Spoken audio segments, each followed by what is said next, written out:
ঘোষণা দিয়েছে যে 15.5 বছরে কোরআনের কথা বলতে হলে তো অনুমতি নেওয়া লাগতো। আমরা যদি যেতে পারি অনুমতি দেব না। আরে ভাই, আপনি এই কথাটা আগেই বলে ফেললেন, কদিন পরে বলতে পারতেন না? জনগণ তো সব জেনে ফেললো। আপনার যে আশা ছিল, আশায় গুড়ে বালি। কথা বলেন না কেন? এদেশে আর কিছু থাক বা না থাক, কোরআনে কারিম দেশে থাকবে ইনশাআল্লাহ। 4.5 মাসে যদি 15 থেকে 58 হয়ে যায়, আর 4.5 মাস যেতে দেন। আমার তো চোখে দেখা এই দেশে 100 জনের 100 জন মানুষ বলবে আমরা কোরআন চাই। আমরা চাই না। কারা চান দেখি?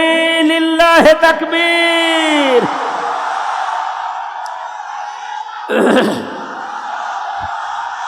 আলহামদুলিল্লাহ ভাই।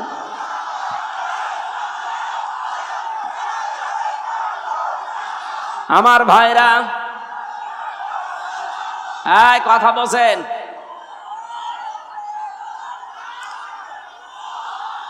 কোরআনে কারিমের এই বাতাস আমি বাংলাদেশের 630টা থানায় আমার কম বেশি যাওয়া হয়ে গেছে। আমি দেখতে পাচ্ছি এদেশের মুসলমান, হিন্দু, বৌদ্ধ, খ্রিস্টান নেই, মানুষ পদবাচ্চে যারা বিবেচিত সবাই এক বাক্যে আওয়াজ তুলছে আমরা কোরআনের বিধান চাই। আর কিছু ক্যান্সার আছে, এরা হয়তো মাথা খারাপ, এ কারণে বলছে কিছু চাই না, আগে থালা দেন। থালা কি করবেন? আমরা আহ্বান জানিয়েছি একেবারে স্পষ্ট ভাষায়, যারা দায়িত্বে এখন আছেন সংস্কার করেন খুব তাড়াতাড়ি, সম্মানজনক একটা সময় নিয়ে সংস্কার করে তাড়াতাড়ি নির্বাচন দিয়ে নির্বাচিত সরকারের হাতে দেশটা তুলে দেন। তাহলে এই দেশ নিয়ে আপা সহ যারা পালিয়েছে কেউ আর ষড়যন্ত্র করার সুযোগ পাবে না। কিন্তু সংস্কার না করে আমরা নির্বাচন করতেও চাই না, হতেও দেব না। কারণ তো আর আগে দিনের ভোট রাতে হয়ে যাবে। কথা বলেন ঠিক কিনা? দিনের ভোট রাতে হয়েছে, এটা কি ওয়াজ করা লাগবে? যারা করেছে আমার সাথে, এরকম একজন ওসি ছিল জেলখানায়, সে আমার নিজে বলেছে যদি আমরা দিনের ভোট রাতে করেছি। সুতরাং আমরা চাই 1628 জন এরকম চেয়ারে যারা বসে আছেন, এগুলো সব জালেমদের দোসর অথবা নিজেরাই জালেম। কথা বলেন না কেন? এরা এই তিনটা টার্মে এই জালেমদেরকে এরা টিকিয়ে রাখার জন্য সর্বাত্মক চেষ্টা চালিয়েছে। আমরা চাই খুব তাড়াতাড়ি ওদেরকে চেয়ার থেকে নামিয়ে এই 15.5 বছরে যারা বৈষম্যের শিকার ছিল তাদেরকে চেয়ারে বসান। এই কথা বলেন না কেন? প্রাণ প্রিয় পাবনাবাসী, গত বছর এই ময়দানে আসার 1 ঘন্টা আগে আমাকে রাস্তা থেকে আপনারা ফেরত দিয়েছেন। যারা ফেরত দিয়েছিলেন কোথায় আপনারা?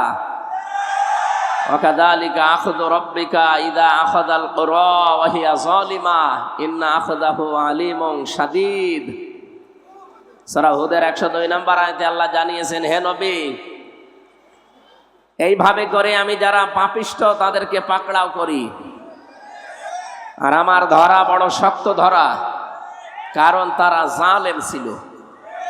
এই জন্য পৃথিবীতে সবচাইতে বড় জালেম হচ্ছে কোরআনে কারিমের কাছে না আসা।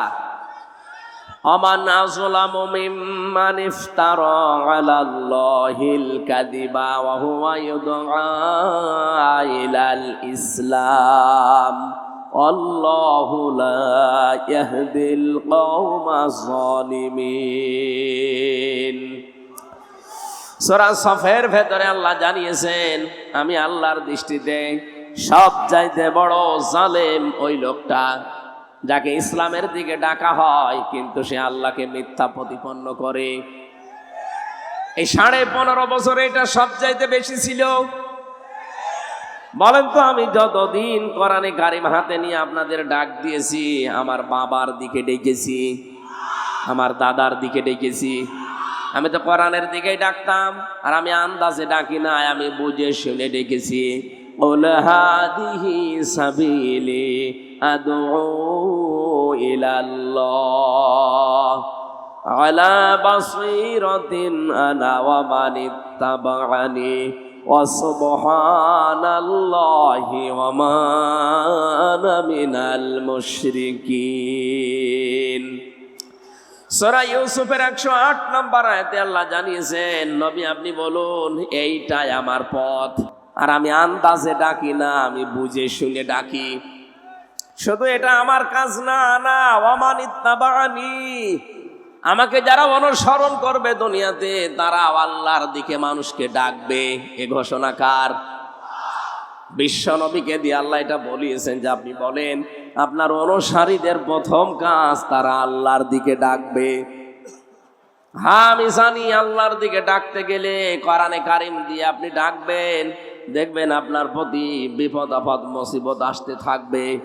অলি রব্বিকা ফাসবির, আপনার রবের জন্য আপনি যখন ধৈর্য ধারণ করবেন, জোরে বলেন সুবহানাল্লাহ, সেই ধৈর্যটার সামনে নিয়ে আল্লাহ আমাদেরকে তিনটা বছর ফাঁসির ওই কন্ডেম সেলের ভেতরে ওই জালেমরা রেখেছিল।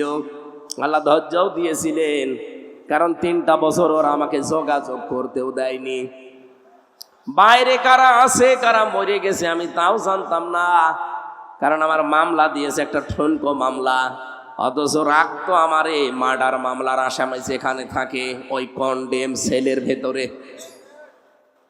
খাওয়া দাওয়া ঠিক মতো দিত না, কষ্ট এত বেশি দিয়েছে, এমনিতেই মানুষ যোগাযোগ বিচ্ছিন্ন হয়ে গেলে লোকটা পাগল হয়ে যায়। আপনারা আয়না ঘর থেকে যারা বের হয়ে আসে বাস্তবে চেহারার দিকে তাকবেন, লোকটা কিন্তু এলোমেলো করে তাকায়। আমি বহু মানুষকে মাটির নিচে বেয়েছিলাম যারা নিজের নাম পর্যন্ত জানে না। ও যে কয় বছর আছে ও নিজেও জানে না, এটা কোন বছর কোন মাস কি বার আজকে কয়টা বাজে, এমনকি ওর নাম কি ও তাও জানে না। বছরের পর বছর একটা মানুষ এভাবে পড়ে আছে কবরের মতো জায়গায়। কবর যেরকম ঠিক ওই রকম জায়গায়, এরপরও কবরে তো আর শিকল দিয়ে বাঁধা থাকে না, কিন্তু আয়না ঘরে আমি দেখেছি শিকল দিয়ে পা বেঁধে দিতে। এ কঠিন অবস্থায় মাঝে মাঝে কারারক্ষীদেরকে যারা যেত বলতাম ভাই কোরআন শরীফ এনে দেন, ওনারা বলতো আপনাকে আমরা বঙ্গবন্ধুর জীবনী এনে দেই। বঙ্গবন্ধুর জীবনী পড়ে আমি করবো। এরপর ওরা দিত বঙ্গবন্ধুর আত্মজীবনী, বঙ্গবন্ধুর ছেলেবেলা, বঙ্গবন্ধুর চীন সফর। বাধ্য হয়ে শেষ পর্যন্ত একদিন বলেই ফেলেছিলাম যে ভাই আপনার কাজ পান না, বই নিয়ে আসতে বলি, তাফসিরের বই কোরআনের বই, আর আপনি নিয়ে আসেন আল্লাহর ওলির জীবনী। আপনার যদি সাহস থাকে তা আপনি, আমি জেল থেকে বলছি অথবা আমি মেজর ডালিম বলছি আমার ফাঁসি চাই, এই বইগুলো একটু আইনে দেন। বলছে ওইসব বই পড়তে নেই। মাঝে মাঝে আমি খবর পাঠাতাম কারারক্ষীদেরকে দিয়ে। মাজলুম জননেতা বাংলাদেশ জামাত ইসলামের কেন্দ্রীয় ভারপ্রাপ্ত সেক্রেটারি জেনারেল ছিলেন জনাব এটিএম আজহারুল ইসলাম, উনি আমার পাশের বিল্ডিং এ ছিলেন। ওনারে বলতাম ওনার কাছে যে বলবেন আমির হামজা বই চেয়েছে তাহলে আপনাকে বই দেবে। উনি মাঝে মাঝে অনেকগুলো বই আমাকে পাঠাতেন। বিশেষ করে কারাগারে রাত দিন জাইনাবাল গাজালির লেখা, এটা আমি প্রায় 7 বার পড়েছি এই 3 বছরে। এটা পড়লেই যেন আমার জীবনের কষ্টগুলো এমনি অম্লান হয়ে যেত। তারা একজন মহিলা কি করেছে তারা ইসলামের জন্য, আর আমি একজন পুরুষ মানুষ। আলহামদুলিল্লাহ শুকরিয়া আদায় করছি, গতকাল আমাদের মুসলিম উম্মার একজন মাজলুম বোন ডক্টর হাফেজা আফিয়া সিদ্দিকা জালেমদের কারাগার থেকে আল্লাহ তাকে কালকে মুক্তি দিয়েছেন। আমরা চাচ্ছি মাজলুম মানুষগুলো এই বাংলাদেশের জেল থেকে একে একে অনেকে বের হয়ে যাচ্ছে। বিশেষ করে আমি যাদের সাথে পরিচিত ছিলাম এই মানুষগুলোকে দেখলাম কিছুদিনের ভেতরে সরকার বের করে দিয়েছে মুক্ত জীবনে। জনাব লুৎফুজ্জামান বাবর একজন, গিয়াসউদ্দিন মামুন ভাই একজন, এরপরে মাওলানা জসিমউদ্দিন রহমানী একজন। সব মাজলুম। আমরা চাই এখান থেকে দাবি তুলতে এই বাংলাদেশে মাজলুম জননেতা জনাব এটিএম আজহারুল ইসলামকেও মুক্তি দেওয়া হোক। এই কারা চান দেখি, লিল্লাহে তাকবীর।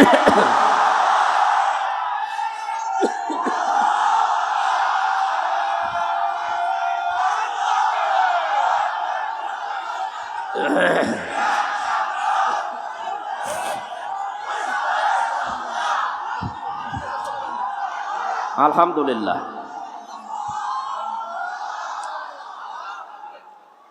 এই কথা বোঝা লাগবে, এ মুক্তি আমি এমনিতে চাইনি। কোরআনে কারিমের সূরা ফাতাহ 18 নম্বর আয়াতের তাফসীর আমি আজকেও পড়ছিলাম। সূরা ফাতাহ 18 নম্বর আয়াতটার ব্যাখ্যা পড়ে আমি এটিএম আজহারুল ইসলামের সাথে মিলিয়েছি, দেখলাম খাপের খাপ মিলে যাচ্ছে। 1500 বছর আগে হুদায়বিয়ার যে সন্ধির কথা আমরা শুনি, বিশ্ব নবী 1400 সাহাবী নিয়ে এসেছিলেন হজ করার জন্যে। কাফেররা হুদায়বিয়া নামক জায়গায় তাকে বাধা দিল। হযরত ওসমানকে নবীজি বললেন, যাও সমঝোতা করে এসো। হযরত ওসমান বিন আফফান রাদিয়াল্লাহু তাআলা আনহু গিয়েছে।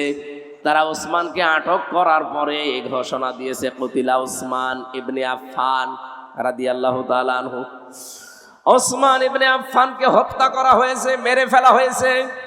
নবীজি কথাটা শুনলেন, সঙ্গে সঙ্গে সাহাবীদেরকে ডাক দিয়ে বললেন, তাঁবুর সামনে হাজির হয়ে যাও। এহরামের যে কাপড় পরা আছে খুলে ফেলো, সাধারণ কাপড় পরিধান করো। অনেকে রোজা রেখেছে, রোজা সব ভেঙে ফেলো। এখন আবার নতুন করে শরীরে শক্তি সঞ্চয় করো। এই যে বাবলা গাছের নিচে আমি হাতটা ফেলে দিলাম, আমার হাতের উপরে তোমরা হাত নিয়ে শপথ বাক্য পাঠ করো।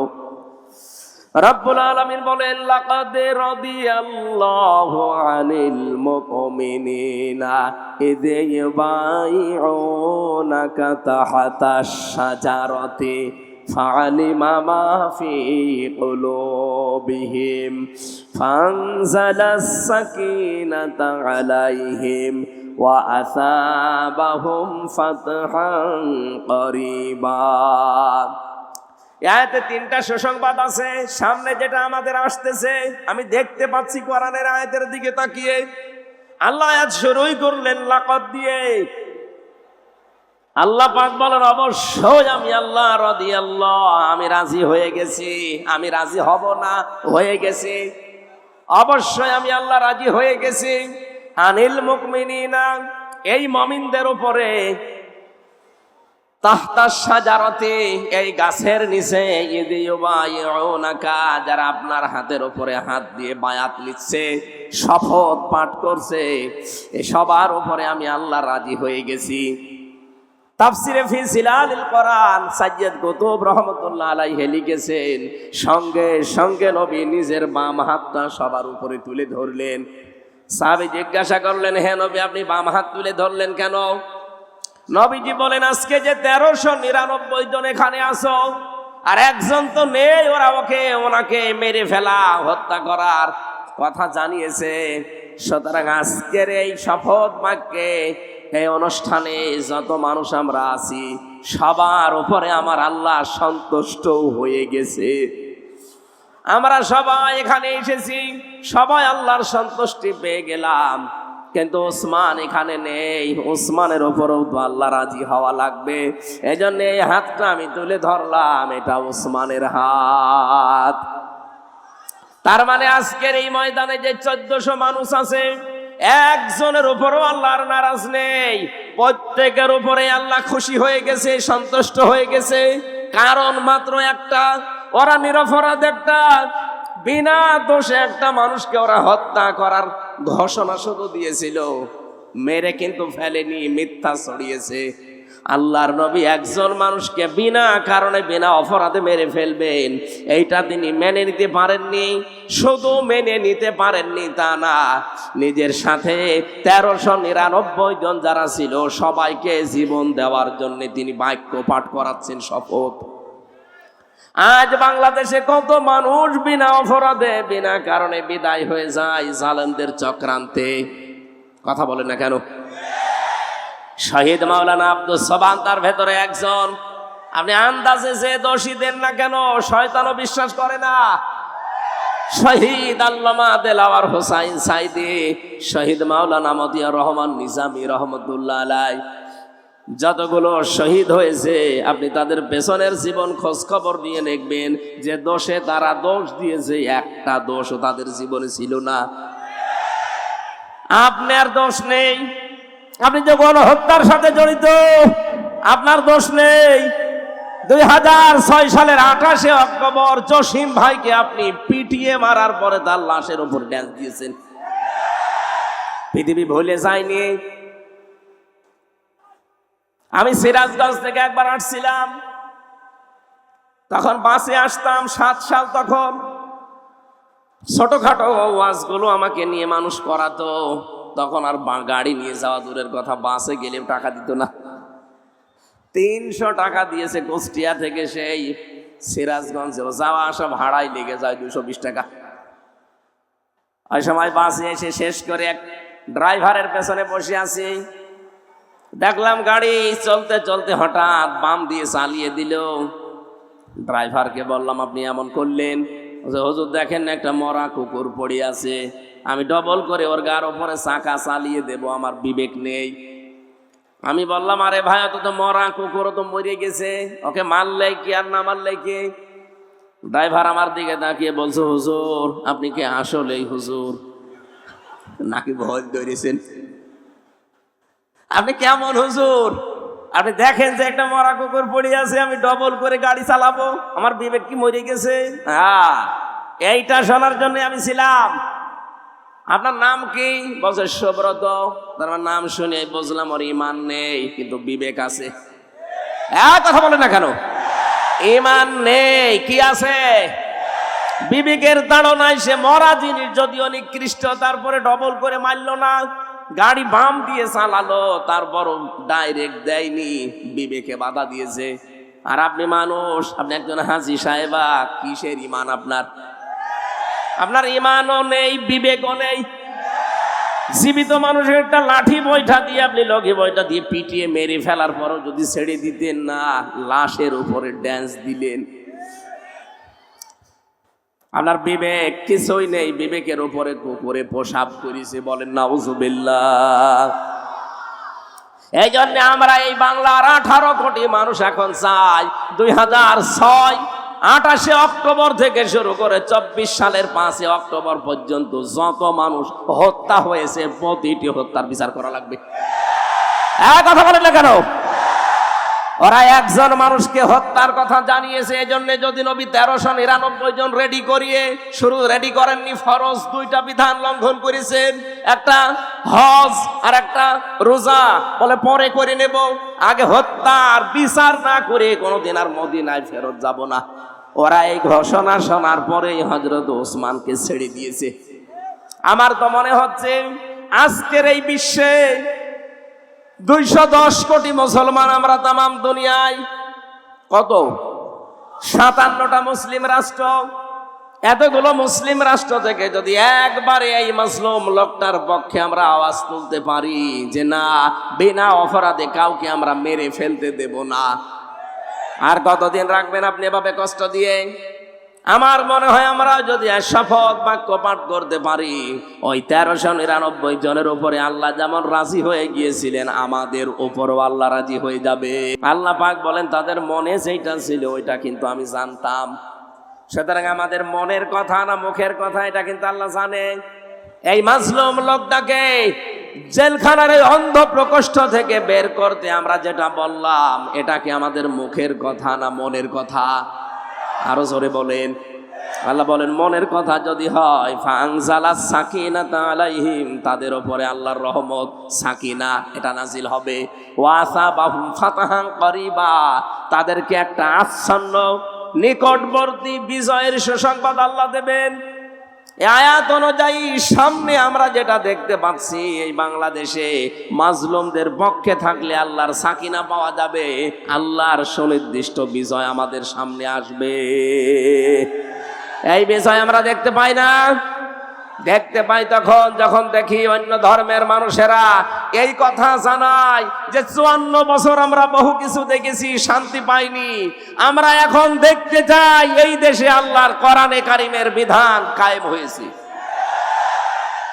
আমার ভাইরা, সুতরাং সত্যের পক্ষে, ন্যায়ের পক্ষে, ইনসাফের পক্ষে আমাদের দাঁড়ানো লাগবে। আজকের এই আহ্বান এই আয়াত থেকে তাহলে সুনিশ্চিত এবং নিকটবর্তী বিজয়ের সুসংবাদ আল্লাহর পক্ষ থেকে পাওয়া যাবে, যেটা আল্লাহ আমাদেরকে সামনে দেখিয়ে দিচ্ছেন। সকলে বলেন আমিন। দরুদ আর সালাম পাঠের মাধ্যমে আজকের তেলাওয়াত কিন্তু আয়াত থেকে আমরা আরম্ভ করছি। আমি কোরআনে কারিমের সূরা মুদ্দাসসির 7টা আয়াত পড়েছি। এত আয়াত আমি তাফসীর মাহফিলে পড়ি না, আজকে একটু বেশি হয়ে গেছে। আপনারা সময় দেবেন না ইনশাআল্লাহ? আমার শরীর যেন সাপোর্ট দেয়, সকলে বলেন আমিন। সূরা মুদ্দাসসির, নবীজিকে আল্লাহ পুরা কোরআনে 7টা নাম ধরে ডাক দিয়েছিলেন, তার ভেতরে মুদ্দাসসির একটা। প্রথম যে আয়াতগুলো কোরআনের নাজিল হয় এই পৃথিবীতে আমরা জানি, অনেকে এই সূরা আলাকের প্রথম 5 আয়াত, তো অনেক তাফসীর কারক লিখেছে না, প্রথম আয়াত নাজিল হওয়া কোরআনে কারিমের এই সূরা মুদ্দাসসিরের প্রথমে এই 7টা আয়াত। দুইটা বর্ণনায় ঠিক আছে। প্রথমটা নাজিল হওয়ার পরে নবীজি যখন হেরা গুহায় বিশ্বনবী মুহাম্মদুর রাসূলুল্লাহর কাছে ফেরেশতা এসে বলেন, ইয়া মুহাম্মদ ইকরা, নবীজি বললেন মা আনা বিকারি, আমি পড়তে পারবো না, আমি পড়তে জানি না। এই শব্দটা আমি বাংলা অর্থে মিলাতে পারি না, এখানে বাংলা অর্থ হবে আমি পড়তে পারবো না।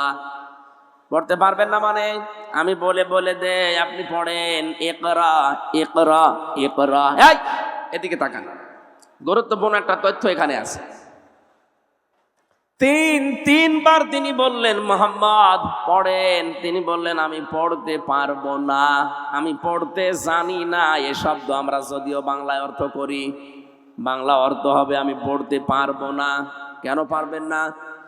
ফেরেশতা জিবরাইল চতুর্থবার যখন বললেন ইকরা বিসমি রাব্বিকাল্লাযী খালাক খালাকাল ইনসানা মিন আলাক ইকরা ওয়া রাব্বুকাল আকরামুল্লাযী আল্লামা বিল কলাম আল্লামাল ইনসানা মা লাম ইয়ালাম। জিবরাইলের পড়া শেষ, এটা তাফসীরে হাক্কানি থেকে বলছি। সঙ্গে সঙ্গে নবীজি আরম্ভ করলেন বিসমি রাব্বিকাল্লাযী খালাক। জিবরাইল জিজ্ঞাসা করেছিলেন, নবী হে মুহাম্মদ, 3বার আপনাকে আমি বললাম পড়তে, আপনি পড়লেন না। এবার আমি 5টা আয়াত পর তেলাওয়াত করলাম, আপনি যে আরম্ভ করে দিলেন। নবীজি প্রশ্ন ছড়ে দিলেন, ইয়া আখি জিবরাইল, হে ভাই জিবরাইল, বারবার আপনি আমাকে শুধু বলেন যে পড়ো পড়ো পড়ো, তে আমি কি পড়বো? আমি তো যার তার নামে পড়তে পারি না, আমি তো দরগার নামে দুর্গার নামে বাবার নামে পড়তে পারি না। যখন এই বলেছেন বিসমি রাব্বিকা, রবের নামে পড়েন, আমি কিন্তু আর দেরি করি নাই, এমনকি 1 আয়াত পড়ি নাই, সঙ্গে সঙ্গে আপনার সাথে আমি 5 আয়াত পড়েছি। জোরে বলেন আল্লাহু আকবার।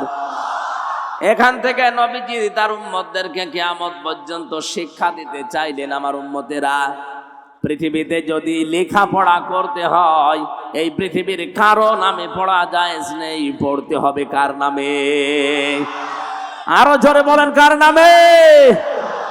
এ পাবনা দারুল আমান ট্রাস্টে পড়া হয় কার নামে? এ বাংলাদেশে বহু প্রতিষ্ঠান আছে যেখানে আল্লাহর নামে পড়া এখনো আরম্ভ হয়নি, যেখানে বাবার নামে পড়া হয় না। আমরা যারা দায়িত্বে আছেন, শিক্ষা মন্ত্রণালয়ে যারা দায়িত্বে আছেন, তাদেরকে আমরা 96% মুসলমানের দেশে অদার্থ আহ্বান জানাচ্ছি, শিক্ষা ব্যবস্থা আল্লাহর নামে পড়া আরম্ভ করা লাগবে। আপনারা এই দাবির পক্ষে আছেন না? বলুন। শুনলাম 154টা এখনো পর্যন্ত এই দেশে মাদ্রাসা লাইনে যারা আছে তাদের এই প্রতিষ্ঠানগুলো এখনো পর্যন্ত কার্যকর ভূমিকায় যায়নি। বিশেষ করে শিক্ষার দায়িত্বে যারা আছেন আমার ভাইরা, ধর্ম উপদেষ্টা হিসাবে যিনি এখন দায়িত্বে আছেন ডক্টর আফামা খালিদ সাহেব, উনি অলরেডি বাংলাদেশের মসজিদের খতিব, ইমাম এবং মুয়াজ্জিনদেরকে সরকারিভাবে, বিশেষ করে পশ্চিমবঙ্গের মতো তাদের ভাতার ব্যবস্থা অলরেডি করছে। এটা যদি কায়েম হয়, এই দেশে যতগুলো প্রতিষ্ঠান আছে, বিশেষ করে বাঁকা চোখে দেখা হয় যাদেরকে আল্লাহর নামে পড়ানো হয়, এই জন্য বাঁকা চোখে দেখা হয়। 96% মুসলমানের দেশে আমরা আহ্বান জানাবো এইগুলো তাড়াতাড়ি কলেজের মতো এমপিওভুক্ত করা হোক। কি সরকারিকরণ করা হোক, এটা আমরা চাই না? তাহলে তখন এই 2 টাকা 5 টাকার জন্য আপনার পেছনে ঘোরা লাগবে না তাদের। নবীজি বললেন, জিবরাইল বারবার আমাকে বলেন যে পড়ো পড়ো পড়ো। তা আমি পড়বো কি?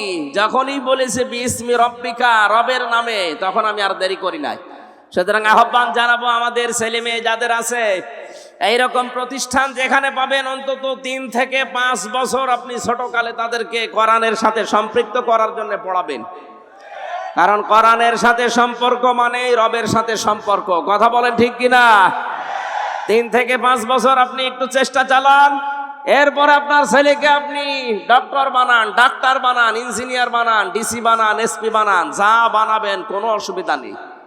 শুধুমাত্র এখানে 3 থেকে 5 বছর এরকম যত প্রতিষ্ঠান বাংলাদেশে আছে যেখানে কোরআনের শিক্ষা দিয়ে রবের সাথে সম্পর্ক করা হয়, আমি 2টা গ্যারান্টি আপনাকে দিতে পারি।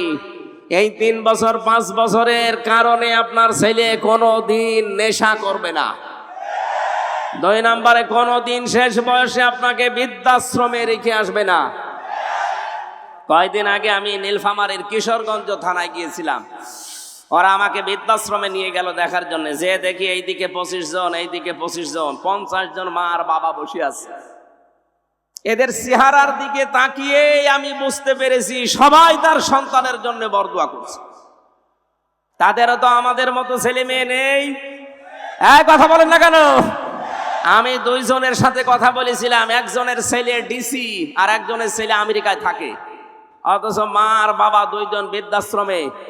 চোখের ভেতরে ছলছল করছে পানি। আপনি আজ পর্যন্ত শুনেছেন যে কোরআন জানে, হাদিস জানে, আলেম না, শুধু কোরআনের জ্ঞান আছে, আল্লাহ সম্পর্কে জ্ঞান রাখে, এরকম মানুষ তার মা বাবাকে বৃদ্ধাশ্রমে রেখে দিয়েছে? যদি কোনো জায়গায় রেখে দেয়ও, এর পেছনে একটা কারণ আছে। আমি যতটুকু খোঁজ নিয়েছি, যদি এরকম কিছু পায়ও, আপনি দেখবেন হয় তার স্ত্রীর কারণে, শ্বশুর শাশুড়ির কারণে মা বাবাকে হয় আলাদা করে দেয়, নাই বৃদ্ধাশ্রমে রেখে দেয়। আল্লাহর সাথে, রবের সাথে পরিচয় থাকার পরও অনেক সন্তান পারে না, কারণ স্ত্রীর মন রক্ষা আর শ্বশুর শাশুড়ির দিকে তাকাতে গিয়ে নিজের মা বাবাকে ছেড়ে দেয়। কথা বলেন না কেন? আমার এই চোখের দেখা, মাত্র 7 বছর বয়স, এখনো পর্যন্ত আলিফ বা তাসা খুব বেশি ভালো করে পারে না। কয়েকদিন ভর্তি হয়েছে মাত্র। ওস্তাদ দেখলাম বৃষ্টির ভেতরে এসে অজু করবে, ছাত্র পানি ঢেলে দিচ্ছে, কাদা লেগেছিল কাদা ছড়িয়ে দিচ্ছে, মাত্র 7 বছর। আমি এই চোখেও দেখেছি। বিশ্ববিদ্যালয়ে ক্লাস চলছে, আমি তখন জাহাঙ্গীরনগরে ছিলাম। মাস্টার্সে ক্লাস চলছে, শিক্ষককে জুতা দিয়ে পিটাচ্ছে ছাত্র। বলছে বাংলাটা বলতে পারলাম না যে তোরে আমি মেরেই ফেলবো। শিক্ষক বলছে বাবা তুই আমারে ছেড়ে দে, আমি জীবনে আর ক্লাসে আসবো না। বলে না, তোরে আমি বলেছিলাম যে ওই সিটটা দিতে দিলি না, তোরে আমি মেরেই ফেলবো। ওইটাও ছাত্র, এটাও ছাত্র। ওইটা অলরেডি মাস্টার্সে পড়ছে, জানোয়ার হয়ে গেছে। আর এটা এখনো আলিফ বা শেষ হয়নি, এটা মানুষের মতো মানুষ হচ্ছে। কথা বলেন না কেন? এই জন্য আহ্বান জানাচ্ছি, রবের নামে পড়া আরম্ভ করা লাগবে। রবের সাথে আমাদের পড়ার পরিচয় নেই, এই জন্য আমরা অনেক জায়গায় যাওয়ার পরেও দেখি না কাঙ্ক্ষিত মানের মানুষ আমরা হতে পারছি না। এই জন্য ইন্নাল্লাযীনা আমানু ওয়া আমিলুস সলিহাত, সারা জীবন এই আয়াতের ব্যাখ্যা শুনিয়েছে, যারা ঈমান আনে আর নেক আমল করে। না, সালেহ শব্দের শাব্দিক অর্থ শুধু নেক নয়, শুধু সৎ নয়। সালেহ মানে যোগ্য। সালেহ মানে কি? আমরা যারা বলি আল্লাহর আইন চাই, সৎ লোকের শাসন চাই, সৎ হওয়া লাগবে এবং লোকটাকে যোগ্য হওয়া লাগবে। বহু মানুষ আমরা সৎ দেখেছি এই দেশে, দেখতে তো ভালোই লাগতো, মনে হতো যে আসমান থেকে পালিয়ে এসেছে দরবেশ, কিন্তু এত বড় অসৎ মানুষ বাংলাদেশে আর নেই। কথা বলেন না কেন? আমি নিজে দেখেছি, আমার মাথায় যখন দড়ি দিয়ে কোর্টের বারান্দা নিয়ে দিয়ে যাচ্ছিল, এই দরবেশ বাবা আমার সামনে ছিল। উনি ম্যাজিস্ট্রেটের কক্ষে প্রবেশ করলো, করে কি যেন বলে আসলো, আসার পরে আমারে দেখে উনি হাসি দিল। হাসি দেওয়ার পরে এটাই জানিয়ে চোখ টিপ দিয়ে এইটাই জানাতে চেয়েছে যে দেখেন কেমন লাগে। আজ যখন দরবেশকে এই দাড়ি কাটা অবস্থায় নিয়ে যায়, আমারও মাঝে মাঝে মনে হয় ওনার ওই কথাটা, দেখ কেমন লাগে। যদিও এটা আমি মন থেকে বলি না, বিপদে পড়লে আসলে উপহাস করা ঠিক না, কিন্তু ওনারা যা করেছে আল্লাহ মনে হচ্ছে উল্টিয়ে ওইটা ওনাদের উপরেই ফেলেছে। গতকালকে আমি রাতের বেলা ছিলাম চাঁদপুরের ফরিদগঞ্জ।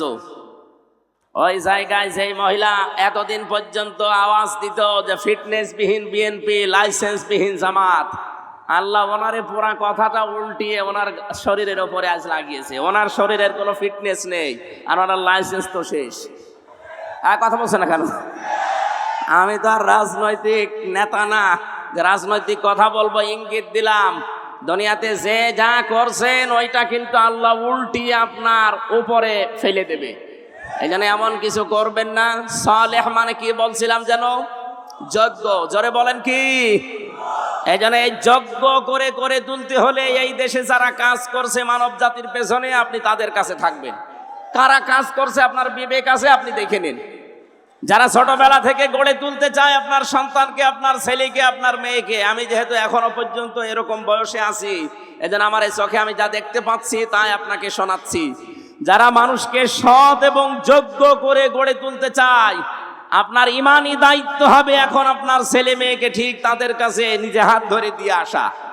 নয়তো শেষ বয়সে আপনাকে বৃদ্ধাশ্রমে থাকা লাগবে, অথবা আপনার ছেলেকে দেখবেন বিভিন্ন নেশা ভান করে আপনার সামনে এসে উল্টাপাল্টা গালিগালাজ করছে। আল্লাহ আমাদেরকে হেফাজত করুন। আমার ভাইরা, বিশ্বনবী বাড়িতে আসলেন, খাদিজাতুল কুবরাকে বললেন আমাকে ঢেকে দাও। হযরতে খাদিজা ওই দিন তাকে সেই কয়টা কথা বলেছিলেন গুরুত্বপূর্ণ ছিল। প্রথম, ইন্নাকা লা তাসিলুর রাহিমা ওয়া তাহমিলুল কাল্লা ওয়া তাকসিবুল মা'দুমা। হে আমার স্বামী, হে কাসেমের পিতা, আপনি ভয় পাবেন না। কোন জ্যেষ্ঠ জিন পরি এগুলো আপনাকে ভয় দেখাতে পারে না, কারণ এই পৃথিবীতে আপনি মানুষের সম্পর্ক রক্ষা করে চলেন।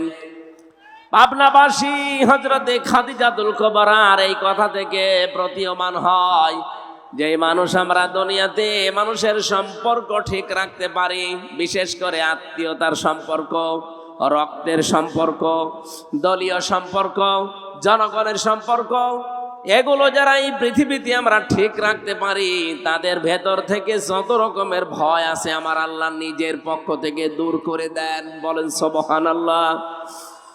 এই কথাটা জানাতে এই রজব মাসে বিশ্ব নবীকে এখান থেকে লক্ষ লক্ষ মাইল দূরের পথ, 27টা বছর তাকে আল্লাহ নিজের কাছে রেখে মাত্র 14টা জিনিস যে তাকে শিখিয়েছিলেন, তার প্রথম নাম্বারে এই সম্পর্কটা রব্বুল আলামিন তাকে জানিয়ে দিলেন, ক্বাদা রাব্বুকা আল্লা তা'বুদু ইল্লা ইয়্যাহু ওয়া বিল ওয়ালিদাইনি ইহসানা।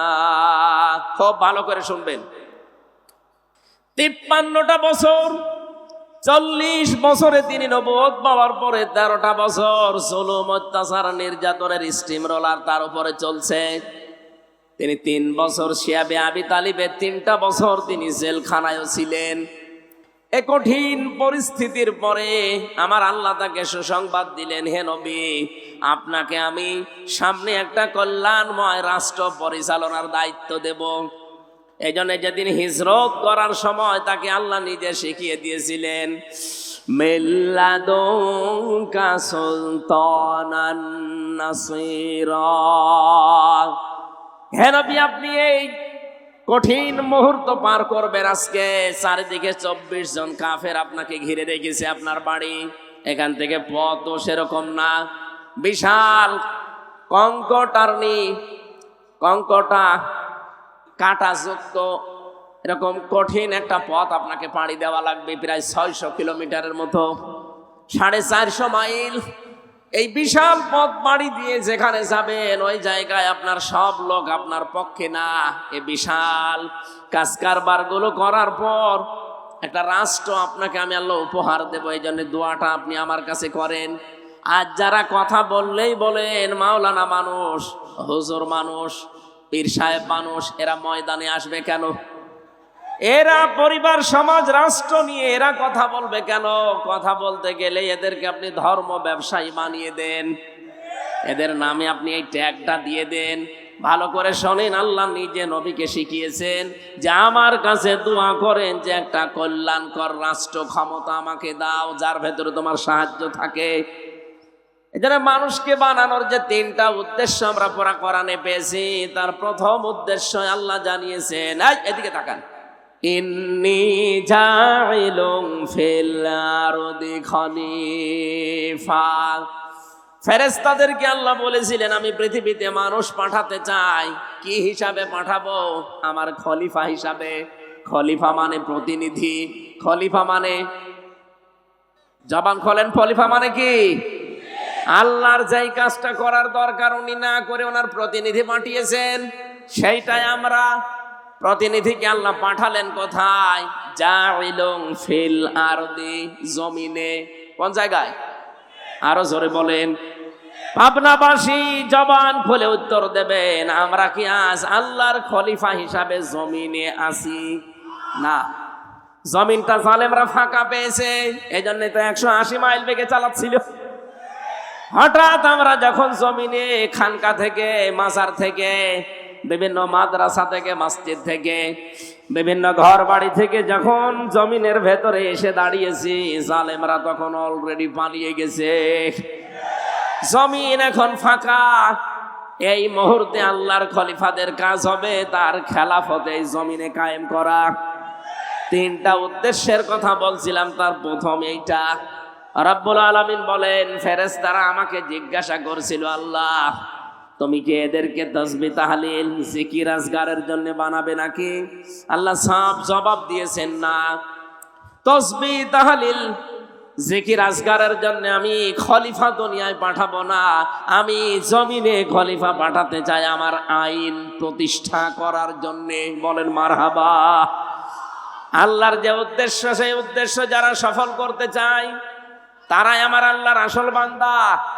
আপনি রহমানের বান্দার যে 13টা গুণ পাবেন সূরা ফুরকানের ভেতরে, তার ভেতরে এইটা আছে।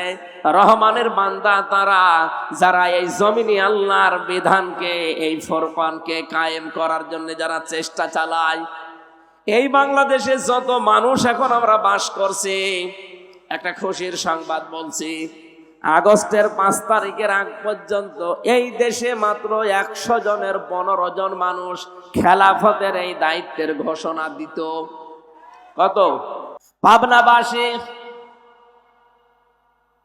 গুরুত্বপূর্ণ এই বিধানটা পালন করার জন্য আল্লাহ রাব্বুল আলামিন আমাদেরকে যেখানে পাঠিয়েছিলেন, ফেরেশতারা যখন জিজ্ঞাসা করেছে আল্লাহ এদেরকে কি জিকির করার জন্য, তাসবিহ করার জন্য পাঠাবে? আল্লাহ বলেন না, আমার বিধান কায়েমের জন্য।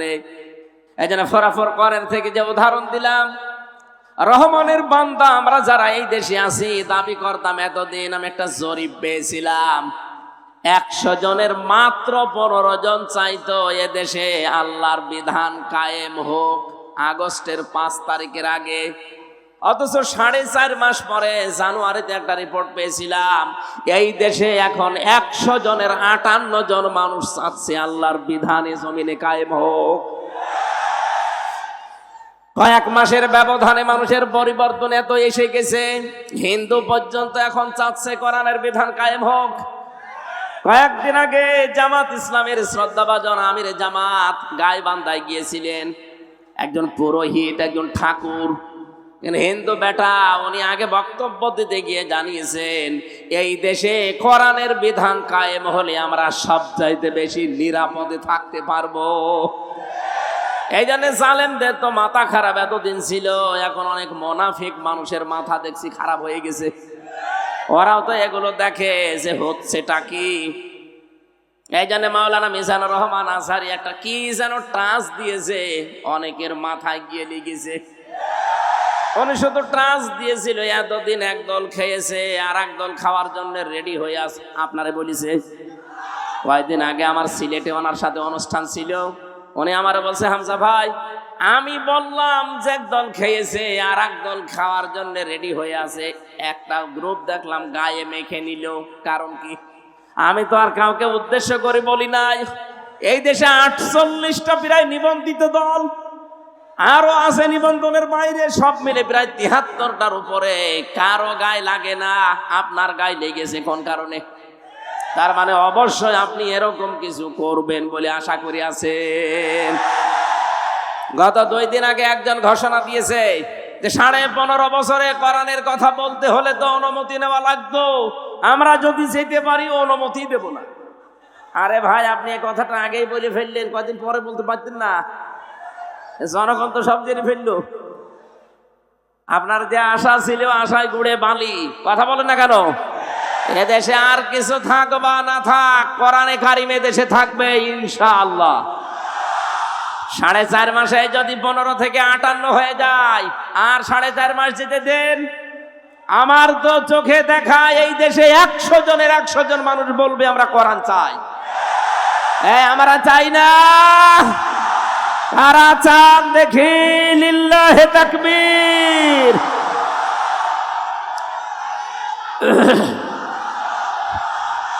আলহামদুলিল্লাহ ভাই।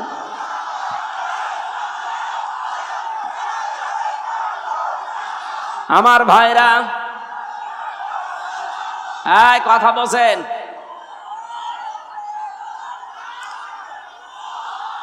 কোরআনে কারিমের এই বিশ্ব বাতাস, আমি বাংলাদেশের 630টা থানায় আমার কম বেশি যাওয়া হয়ে গেছে। আমি দেখতে পাচ্ছি এদেশের মুসলমান, হিন্দু, বৌদ্ধ, খ্রিস্টান নেই, মানুষ পদবাচ্চে যারা বিবেচিত সবাই এক বাক্যে আওয়াজ তুলছে আমরা কোরআনের বিধান চাই।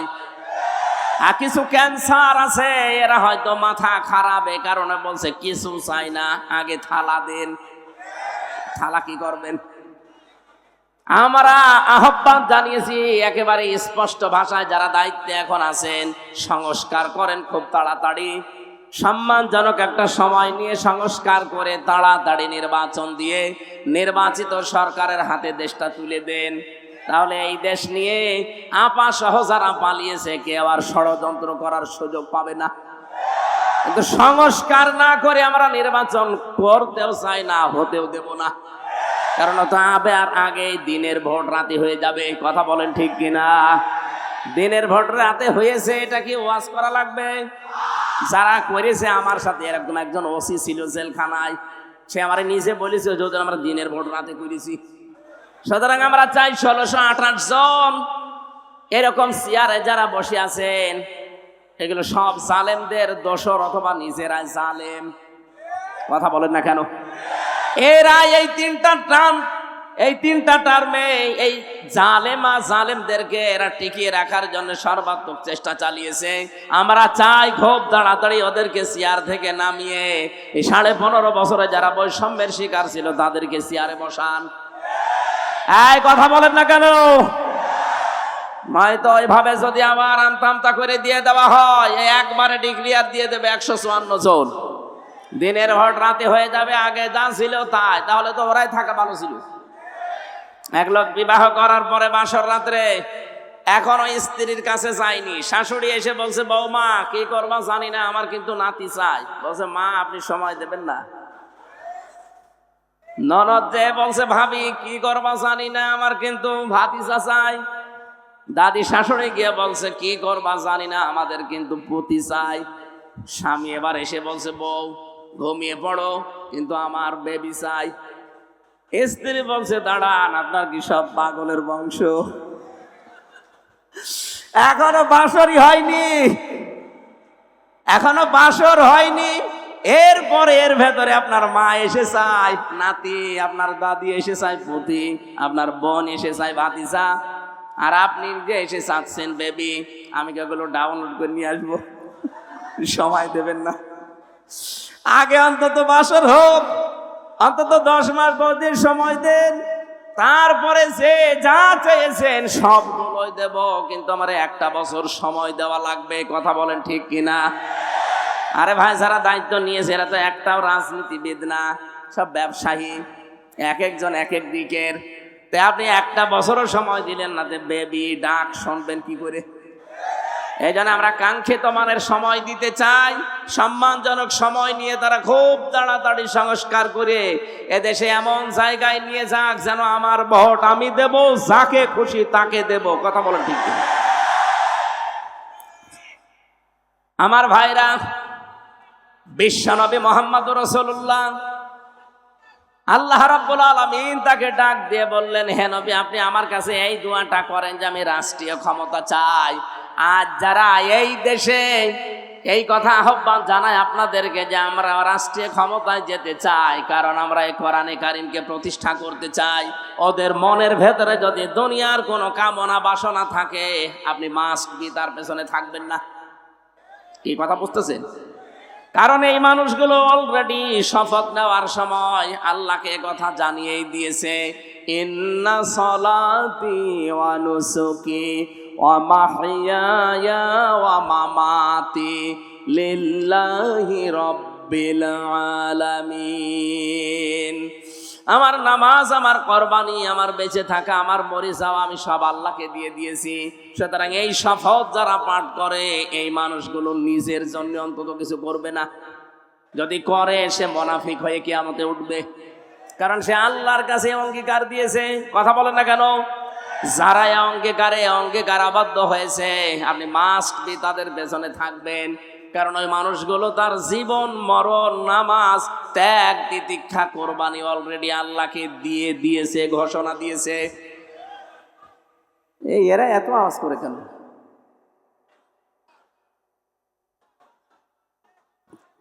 কিছু মানুষকে জ্ঞানজাম করার জন্যই আসে নাকি? ওখানে বসা যায় না, ওই জায়গার কি সমস্যা? বসা যায় না ওখানে?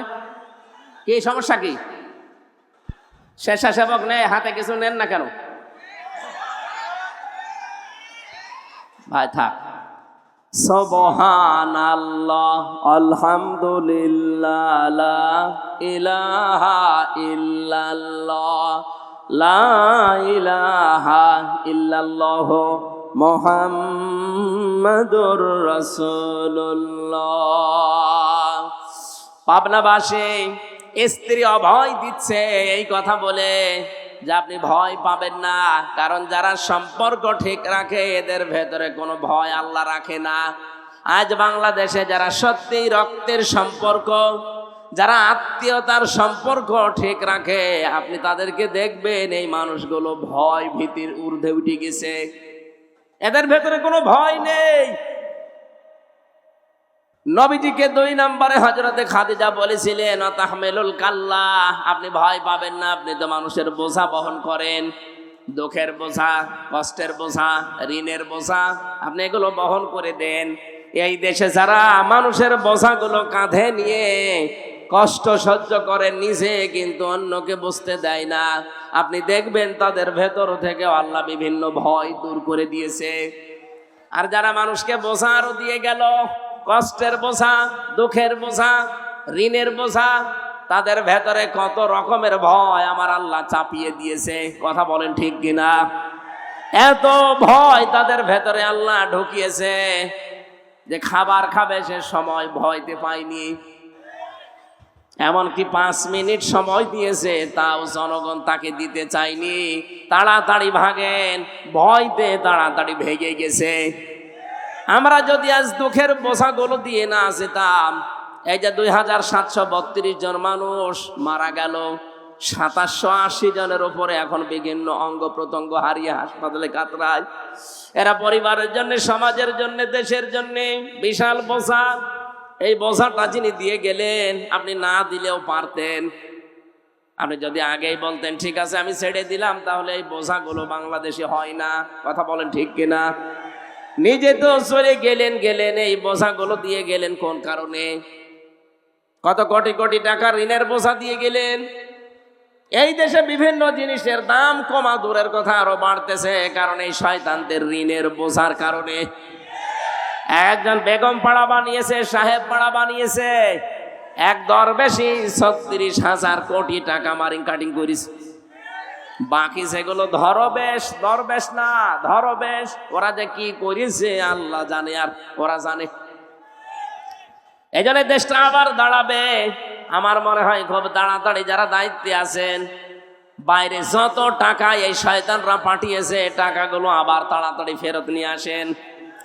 কিভাবে করা লাগবে আপনারা জানেন, করেন। এই দেশটা আবার দাঁড়িয়ে যাবে ইনশাআল্লাহ। এই দেশে 18 কোটি মানুষকে আমরা শুধু মানুষ না, 18 কোটি জনসম্পদে পরিণত করতে চাই।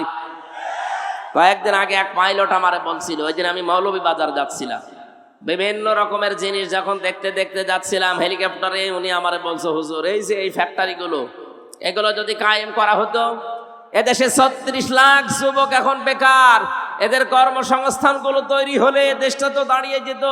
কিন্তু এই জালেমেরা টাকা পয়সাগুলো সব পাচার করে এই দেশটাকে ফোকলা বানিয়ে ফেলেছে। আরে ভাই, আপনি বাইরে পাচার করে কি করলেন? এখন তো ভোগও করতে পারেন না। আমি কয়েকদিন আগে মালয়েশিয়া গিয়েছিলাম, সাহেব পাড়া বানিয়েছে, শয়তানটা থাকতে পারে না, হোটেলে থাকে। যে হোটেলে উঠলাম দেখে 2 শয়তান বসে আছে। কি এখানে? বলছো হুজুর আমরা আগে পালিয়েছি। কেন সাহেব পাড়ায় থাকবেন না? ওখানে থেকে মায়ের খাবো। এদেশেও বাংলার জনগণ আছে, ওই ঘর তালা লাগানো, যদি জানে যে এখানে আমি আছি পিটিয়ে আমার ভক্তা বানিয়ে ফেলবো। এমনিতে ভয়গুলো আল্লাহ ঢুকিয়ে দেয়নি, কারণ আপনি মানুষকে বোঝা দিয়ে গিয়েছেন এই দেশে। এই কথা বলেন না কেন? আমরা যেন আগামীতে এই দেশে কারো উপরে বোঝা দিয়ে না দেই। অনেক মানুষ এখনই বোঝা দেওয়া আরম্ভ করে দিয়েছে। একজনের কাছে চাঁদা চাইলে তার উপরে এটা বোঝা না। আজকে একজন দিয়েছে, আগে দিতাম 500 টাকা, এখন ধরছে 700 টাকা। কিছু কিছু মানুষ এত চালাক, বলছে কি 12:30টার সময় আমি চাঁদা চাইলাম নারায়ণগঞ্জের বন্দরে, এ গোয়েন্দারা টের পেল কি করে? আরে ভাই 12:30, আমি রিমান্ডে থেকে ওদের মেশিং দেখেছি। এটা যেহেতু ওপেন বলা, তারপরেও ঠিক না, আমি হাসতে করে বলছি মুখ সরিয়ে। আপনি 12:30টায় চাঁদা চাইতে চান মনে করছেন কেউ জানে না? কি মেশিং নিয়ে বসে আছেন জানেন? আপনি পায়খানার ভেতরে বসে কি করেন তা ওরা দেখতে পায়। গোয়েন্দারা নখদর্পণে রেখেছে দেশটা, শুধু দেখতে চাচ্ছে কে কি করে। আগস্টের 5 তারিখের পরে অনেকে যা আরম্ভ করেছেন, আপনি নিজের পায়ে নিজে কোড়াল মারছেন।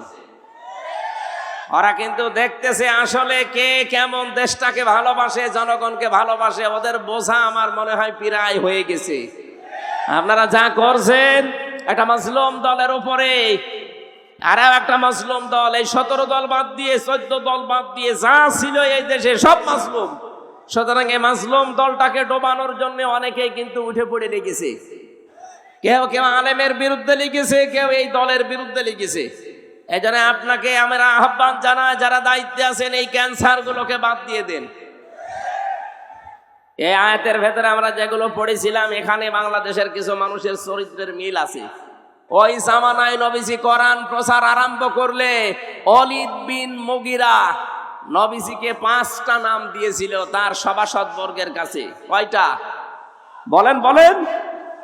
1 নম্বরে নবীকে সেই লোকটা বলেছে জাদুকর, 2 নম্বরে বলেছে কবি, 3 নম্বরে বলেছে পাগল, 4 নম্বরে বলেছে গণক, 5 নম্বরে একেবারে সর্বনিকৃষ্ট বলেছে মোহাম্মদ মিথ্যাবাদী। বলেন নাউজুবিল্লাহ। রব্বুল আলামিন বলেন, না, তুমি যে 5টা নাম দিলে, তোর এই 5টা নামের জবাবে আমি আমার নবীকে আরো 5টা গুণ বাড়িয়ে দিলাম। ইয়া আইয়ুহান নাবিয়্যু ইন্না আরসালনাকা শাহিদাও ওয়া মুবাশশিরাও ওয়া নাযীরা ওয়া দা'iয়ান ইলাল্লাহি বিইযনিহি ওয়া সিরাজাম মুনীরা। সূরা আহজাব 44, 45, 46 নম্বর আয়াত। 45 নম্বর 46 নম্বর আয়াতে আল্লাহ নিজে জানিয়েছেন, ওরা গালি দেয় আপনাকে 5টা, আমি আল্লাহ আপনার গুণ আরো 5টা বৃদ্ধি করে দিলাম। হে নবী, আপনাকে আমি পাঠিয়েছি শাহিদা, সাক্ষীদাতা হিসাবে। আপনি সত্যের সাক্ষ্য তুলে ধরবেন। 2 নম্বরে আপনি সতর্ককারী, আপনি সুসংবাদদাতা, আপনি আল্লাহর দিকে আল্লাহর অনুমতি ক্রমে ডাক নেওয়ালা। 5 নম্বরে আপনি উজ্জ্বল প্রদীপ। এই 5টা নাম আল্লাহ ওয়ালিদ বিন মুগিরা এই নামগুলো দেওয়ার পরিপ্রেক্ষিতে আল্লাহ নিজে দিয়েছেন। বলেন সুবহানাল্লাহ।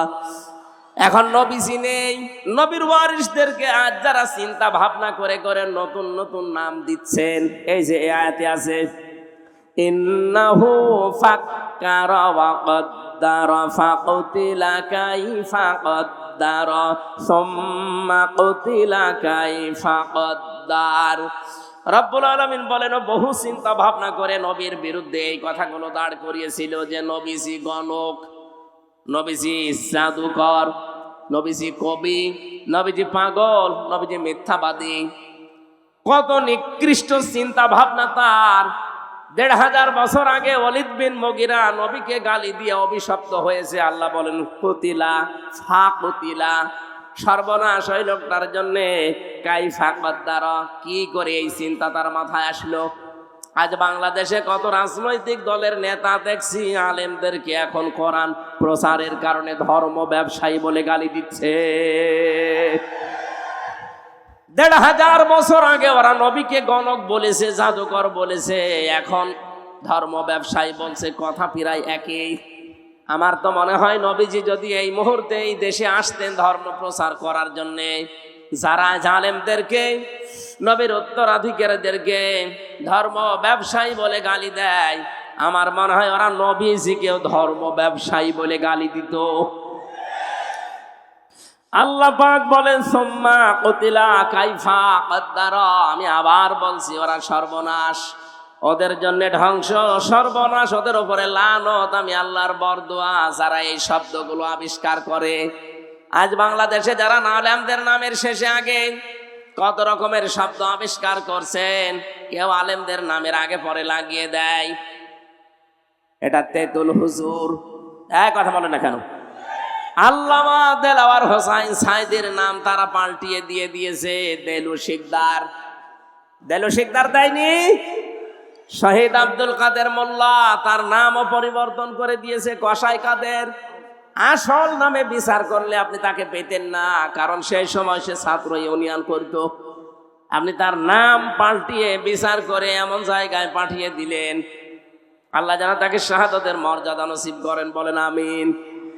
কয়েকদিন আমি আগে ফরিদপুরের ওই জায়গায় গিয়েছিলাম, সদরপুর থানা, শহীদ আব্দুল কাদের মোল্লা রহমতুল্লাহ আলাই। এলাকার মানুষগুলো এখনো পর্যন্ত তার নাম নিয়ে কান্নাকাটি করে। আর আপনার মনের ভেতরে কি একটু কিছু আসলো না? নামগুলো পরিবর্তন করে করে আপনি এই কঠিন সিদ্ধান্ত নিয়ে ফেললেন। এখন আমার মনে হয় এই দেশে যারা আসবে, এই জালেমদের নাম পরিবর্তন না, আসল নামের ওপরেই বিচার করা সম্ভব।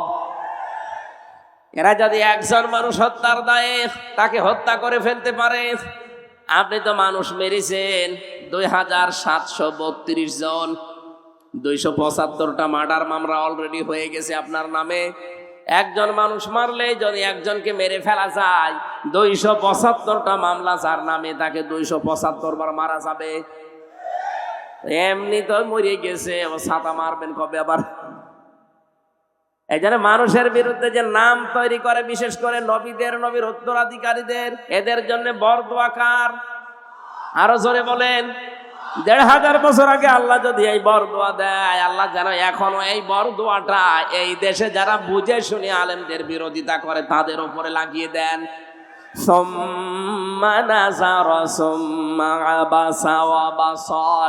আল্লাহ পাক বলেন একবার কিন্তু তাকিয়েছিলেন নবীর দিকে। আল্লাহর নবী যখন কোরআনে কারীম প্রচার করার জন্য হজের ওই মৌসুমে বিভিন্ন তাবুতে যে হাজীদেরকে বলতেন যে এক আল্লাহর প্রতি ঈমান আনো, মূর্তি পূজা, দুর্গা পূজা ছেড়ে দাও, তখন ওই লোকটা নবীর পেছনে গিয়ে নবীর দিকে তাকিয়ে ভোরু কঞ্চিত করত এবং নবী থেকে নিবৃত্ত করার চেষ্টা করত মানুষদেরকে। ওই যে 5টা নাম বললাম, এগুলো একটা একটা করে সব অ্যাপ্লাই করেছিল, কিন্তু একটাও কাজে লাগে নাই। আল্লাহর নবী মুহাম্মদুর রাসূলুল্লাহ এই যে কম্বল দিয়ে যখন তিনি আবৃত ছিলেন, তাকে ঢেকে দেওয়া ছিল, নবী যে এখান থেকে কম্বলের ভেতরে তিনি কাঁপছিলেন।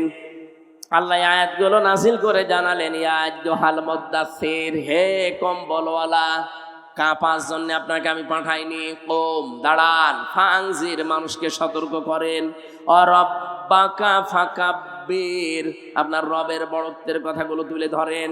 আমার তো মনে হয় আয়াতগুলোর কার্যকারিতা এখন বাংলাদেশে 100 ভাগ দরকার। ওরা মানুষের তৈরি করা আইন কায়েম করতে গিয়ে যদি জান মাল ইজ্জত আবরু সময় সম্পদ সব ব্যয় করতে পারে, আমরা আল্লাহর বিধান কায়েমের জন্য সময় সম্পদ আমাদের জীবন ব্যয় করব, এতে ঠেকা কিসের? কথা বলেন না কেন? যারা ভয় করার কথা বলা, যদি ভয় না পায়, আমাদের তো কোনো ভয় নেই। আমাদের চোখ বন্ধ হতে দেরি, আল্লাহর বানানো জান্নাত পেতে আমাদের দেরি হবে না। এতে যে যাই আপনাকে বলুক না কেন, সব মিথ্যা কথা। আপনি দিন কায়েমের জন্য শুধু কাজ করে যাবেন, মরতে দেরি হবে, আমার আল্লাহ আপনাকে জান্নাত দিতে দেরি করবে না। সূরা সফের 10, 11, 12 নাম্বার আয়াতে এই তথ্যগুলো আছে, আপনি দেখে নেবেন। দুনিয়ায় যারা আল্লাহর বিধান কায়েমের জন্য চেষ্টা চালাবে, রব্বুল আলামিন জানিয়েছেন, হালাদুল্লুকুম আলা তিজারাতিন তুনজিকুম মিন আযাবিন আলীম। হে নবী, আপনাকে কি আমি এমন একটা ব্যবসার কথা বলবো যেটা করলে জাহান্নামের আগুন থেকে আপনি বেঁচে যাবেন? তুমিনুনা বিল্লাহি ওয়া রাসূলিহি ওয়া তুজাহিদুনা ফি সাবিলিল্লাহ বিআমওয়ালিকুম ওয়া আনফুসিকুম যালিকুম খায়রুল লাকুম ইন কুনতুম তা'লামুন। বলেন আমিন। পাবনাবাসী, আমার কথার সামারাইজ হচ্ছে, ওরা মানুষের তৈরি করা আইন এই দেশে কায়েম করতে যদি ভয় না পায়, ওরা যদি পিছপা না হয়, আমরা আল্লাহর তৈরি করা আইনে জমিনে কায়েম করতে কোনোদিন আর পিছপা হবেন? যে যেখান থেকে আসেন, আপনার ওই জায়গা থেকে আপনি চেষ্টা চালাবেন। দিন যদি কায়েম হয় তো ভালো, যদি কায়েম না হয় আপনার কোনো অসুবিধা নেই। আপনার বেতন ঠিক বিকাল 5টায় জীবনের শেষ দিনে আপনি পেয়ে যাবেন। বলেন সুবহানাল্লাহ। বিশ্বনবীকে আল্লাহ জানিয়েছেন, সিয়াবাকা ফাতাহির, আপনার পোশাক পবিত্র করেন। এখানে পোশাক পবিত্রের ব্যাখ্যা আমি পেয়েছি 3টা। 1 নম্বরে আপনি যেন কোনো নাপাক পোশাক পরবেন না। 2 নম্বরে কোনো হারাম উপার্জনের টাকা দিয়ে পোশাক কিনবেন না। 3 নম্বরে আপনার পোশাককে যেন আপনি 8-60 ছোট খাটো এরকম পরবেন না। আপনার পোশাক হবে ঢিলা ঢালা। আপনার পোশাক যেন আবার টাকনোর নিচে চলে না যায়। প্যান্ট, পায়জামা, লুঙ্গি যাই পরেন না কেন, এটা যেন টাকনোর নিচে না যায়। এইটা এই আয়াতের ব্যাখ্যা। আর রজিসা ফাহাজুর, হ্যাঁ নবী, আপনি অপবিত্রতা থেকে বেঁচে থাকবেন। এখানে অপবিত্রতা বলতে মূর্তি পূজা বোঝানো হয়েছে। পৃথিবীতে যদিও আমরা মূর্তি পূজা মুসলমানেরা করি না, কিন্তু দরগা পূজা আমাদের দেশে আছে। আমাদের দেশে পীর পূজা আছে, মাজার পূজা আছে, মানুষ পূজা আছে, মানুষের ছবি পূজা করা আছে। কথা বলেন ঠিক কিনা? আমরা এই জিনিস থেকে মুক্ত থাকবো আজকে থেকে। ওয়ালা তামনুন তাস্তাকসির, বেশি পাওয়ার জন্য মানুষকে দান করবেন না। ওয়ালি রাব্বিকা ফাসবির, ইসলামের উপরে চলতে গিয়ে, ইসলাম প্রচার করতে গিয়ে, ইসলামের উপরে টিকে থাকতে গিয়ে বিপদ আপদ মুসিবত আসবে, আপনি ধৈর্য ধারণ করবেন। এই 7টা আয়াত আমার আল্লাহ নাযিল করেছিলেন এই ওলীদ ইবনে মুগীরার কথার জবাব দেওয়ার জন্য। পরবর্তীতে কিয়ামতের কিছু ভয়াবহ চিত্র আমার আল্লাহ নিয়ে আসলেন তার জীবন সম্পর্কে। ফাইযা নুকিরা ফিন নাকুর ফাযালিকা ইয়াউমাইযিন ইয়াউমুন আসির আলাল কাফিরিনা গায়রু ইয়াসির। রব্বুল আলামিন বলেন, সেদিনটা বড় কঠিন হবে যখন সিংহায় ফুৎকার দেওয়া হবে। এদিনটা এত ভয়াবহ, এত কঠিন অবস্থা। আপনারা 2 জনের কথায় হালকা টাচ পেয়েছিলেন। কিয়ামতের ময়দানে সূর্যটা আসবে মাত্র আধা হাত উপরে, 12টা মুখ দিয়ে তাপ দিতে থাকবে। গুনাহগার মুজরিম পাপিষ্ঠ যারা, তাদের মাথার মগজগুলো টকবক করে পুড়তে থাকবে। আল্লাহ রাব্বুল আলামিন বলেন, ওই কঠিন দিনকে একটু স্মরণ করো। হে নবী, এই মানুষগুলো তো এই কঠিন দিন বিশ্বাস করতে চায় না। আপনি আমার উপরে ওদের ভার ছেড়ে দেন। যারনি ওমান খালাকতু ওয়াহিদা, যারনি আমাকে ছেড়ে দেন এবং তাকেও ছেড়ে দেন। খালাকতু ওয়াহিদা, যাকে আমি স্পেশাল ভাবে বানিয়েছি। এই ওলীদ ইবনে মুগীরার কোনো নাম ছিল না, গন্ধ ছিল না, পরিচয় ছিল না। আমি আল্লাহ নিজে তাকে এত সুন্দর করে আকৃতি দিলাম, পৃথিবীতে আনলাম, ধন সম্পদের মালিক বানালাম।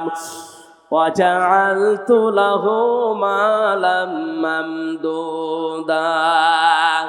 তাফসীরে ইবনে কাসির বলেন তাকে আল্লাহ এত বেশি দীর্ঘ সম্পদের মালিক বানিয়েছিলেন, ধন সম্পদ, টাকা পয়সা, ছেলে মেয়ে, চাকর বাকর, বাড়ির কাজের লোক সব ছিল তার।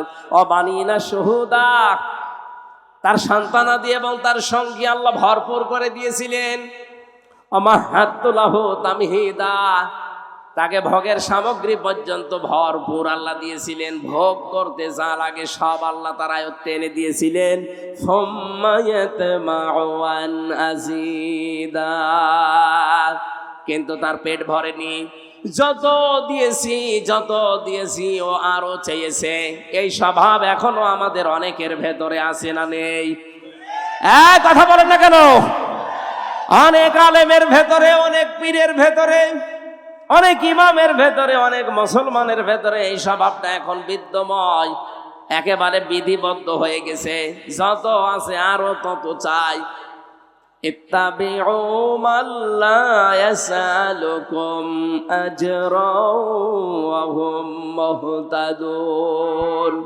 রব্বুল আলামিন বলেন, অনুসরণ করবা দুনিয়ার মানুষেরা তাদেরকে যারা মানুষকে আল্লাহর দিকে ডাকে কিন্তু পারিশ্রমিক চায় না। 2 নম্বরে তারা নিজেরাও হেদায়েতের উপরে আছে। বাংলাদেশে এই 2টা গুণ বিশিষ্ট যারা আছে তাদেরকে অনুসরণ করার কথা জানিয়েছেন কে? আমরা আজ এক দলকে দেখতে পাই, তারা নিঃস্বার্থভাবে আল্লাহর দিকে মানুষকে ডাকে কিন্তু তারা হেদায়েতের উপরে নেই। কারণ হেদায়েতের উপরে থাকতে গেলে মাস্ট বি আপনাকে কোরআন দিয়ে ডাকা লাগবে। কথা বলেন না কেন? আর কোরআন দিয়ে আমরা অনেকেই মানুষকে ডাকি কিন্তু আমরা হেদায়েতের উপরে নিজেরা নেই। কোরআন দিয়ে আমরা নিজেরা মানুষকে ডাকি, হেদায়েতের উপরে নেই। এই জন্য বললাম, হাজারো মানুষ আজ পারিশ্রমিক চেয়ে নেয়, জোর করে নেয়, না দিলে ওরা কোরআন প্রচার করতে যায় না। এটা আয়াতের সাথে পুরা সাংঘর্ষিক, আপনি যতই দলিল পেশ করেন না কেন। সুতরাং নবীর এই কোরআনের আয়াত অনুযায়ী, আল্লাহর কোরআনের আয়াত অনুযায়ী ওই মানুষগুলোকে অনুসরণ করা লাগবে যারা নিঃস্বার্থভাবে আল্লাহর কোরআনের প্রচার মানুষের ভেতরে করবে এবং নিজেও হেদায়েতের উপরে থাকবে।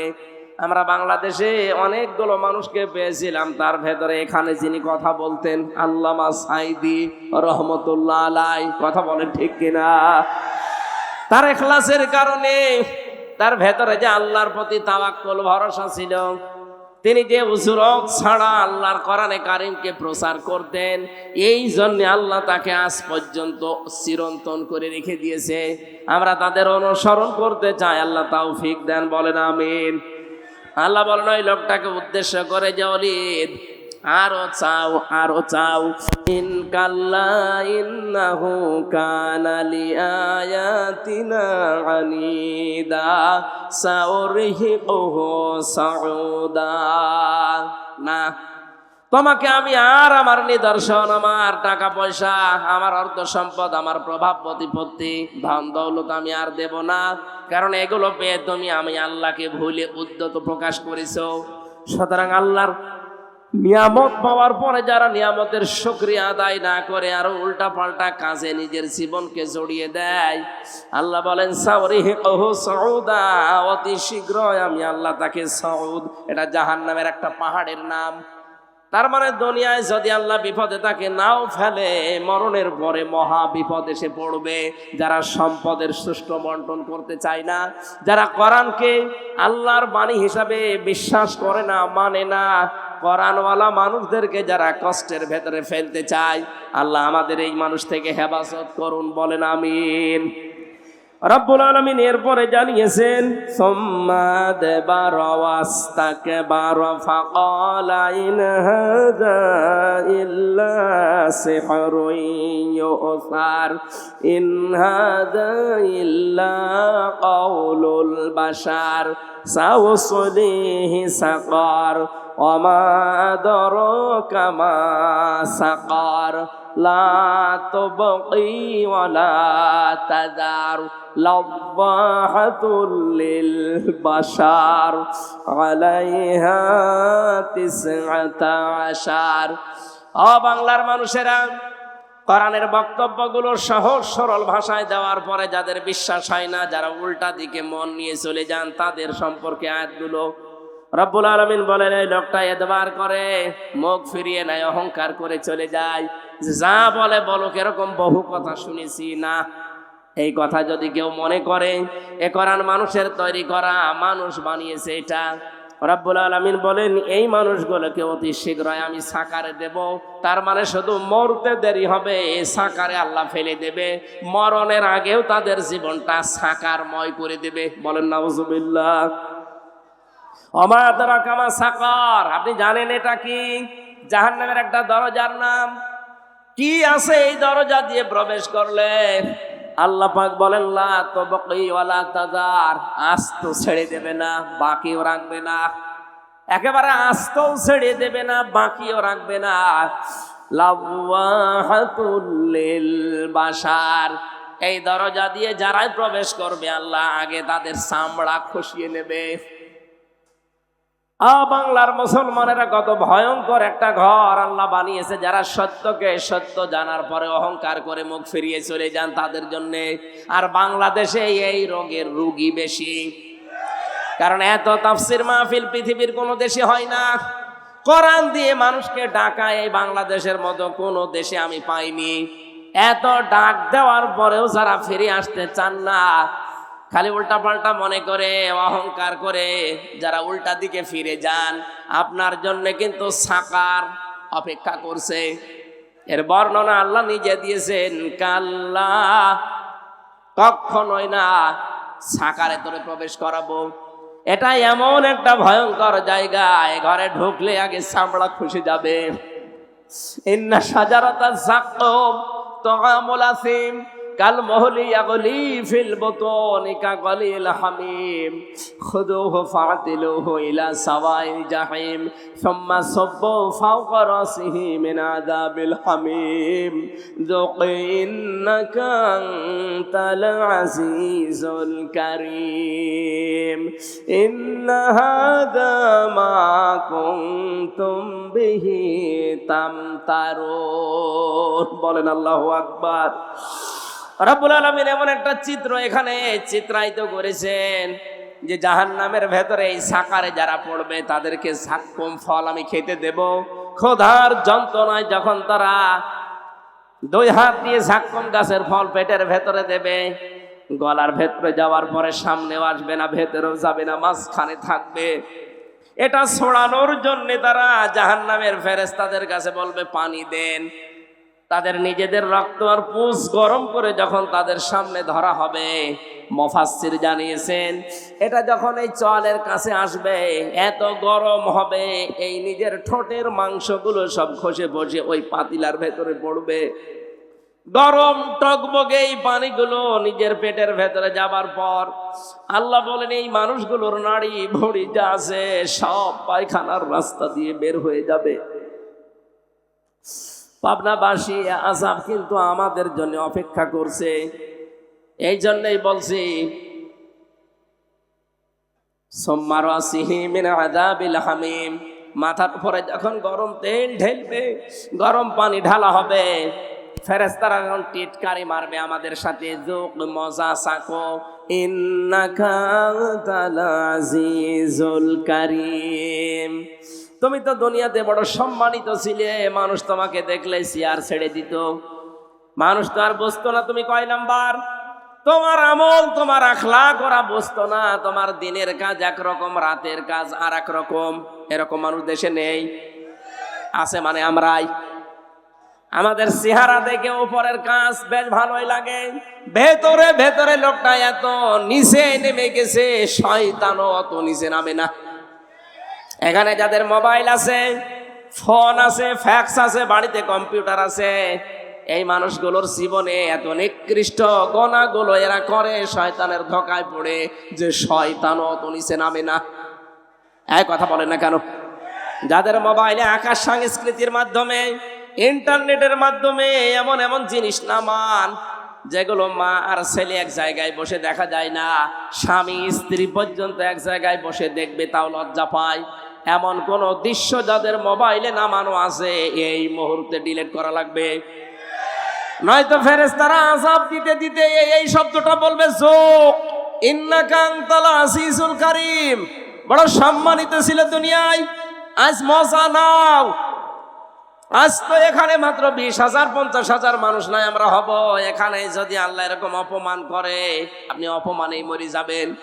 কিয়ামতে কোটি কোটি মানুষ থাকবে, একটা বারের জন্য ভাবেন কোটি কোটি মানুষ থাকবে, এতগুলো মানুষের সামনে আমাকে ধরে আল্লাহ অপমান করবে যে দুনিয়ায় তোকে কেউ টের পায়নি, আজকে আমি সব ওপেন করে দেব। তোর মোবাইলে কি থাকতো আজকে আমি সব দেখাবো।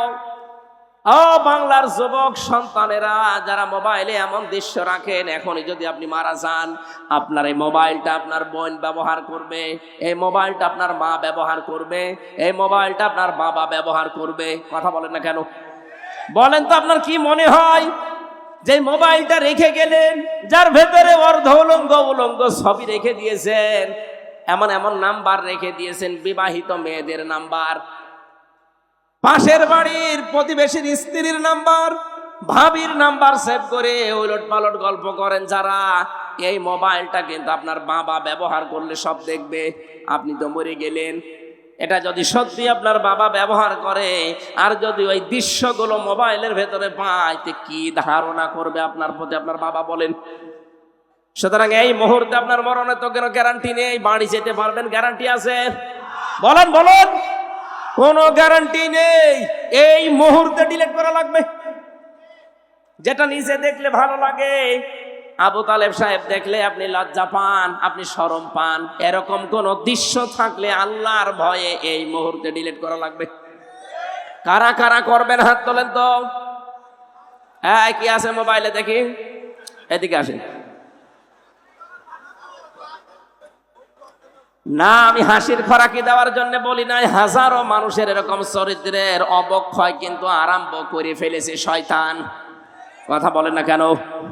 আল্লাহ কিয়ামতের কঠিন ময়দানে আমরা যেন ধরা খেয়ে না যাই, সকলে বলেন আমিন। রব্বুল আলামিন বলেন, এই ঘরে সাকারে প্রবেশ করাতে দেরি হবে, তোর চামড়া খসে যেতে কিন্তু দেরি হবে না। চিন্তা করেন তো কি ভয়ঙ্কর ঘর। আমরা রিমান্ডে ঘরের নাম শুনি, আমি যে রিমান্ডে ছিলাম মাটির নিচে, হ্যাঁ ওটা ভয়ঙ্কর ঘর। ওখানে গেলে যে নখ তুলে নাই কি করে আমি দেখেছি, আমার সামনে অনেকের নখ তুলে নিয়েছে হাতের পায়ের, কিন্তু পুরো শরীরের চামড়া কাউকে আমি একবারে খসাতে দেখিনি। চামড়া খসিয়েছে হয়তো হাতের তালুর চামড়া, এখান থেকে আস্তে করে ব্লেড দিয়ে কেটে আপনি চামড়া ধরে যদি মাথা ধরে টান দেন দেখবেন পুরাটা চলে আসবে।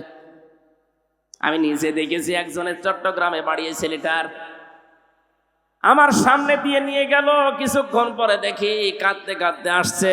জিজ্ঞাসা করলাম, ভাই কি অবস্থা? বলে, এই দেখেন আমার হাতের আঙ্গুল নেই, নখগুলো সব ওরা প্লাস দিয়ে তুলে ফেলেছে, আর হাতের এই চামড়া এখানে আস্তে করে ব্লেড দিয়ে কেটে দেওয়ার পরে রক্ত ফিনকি দিয়ে বের হয়, কি যেন ঔষধ আছে এখানে দিলে রক্ত বন্ধ হয়ে যায়।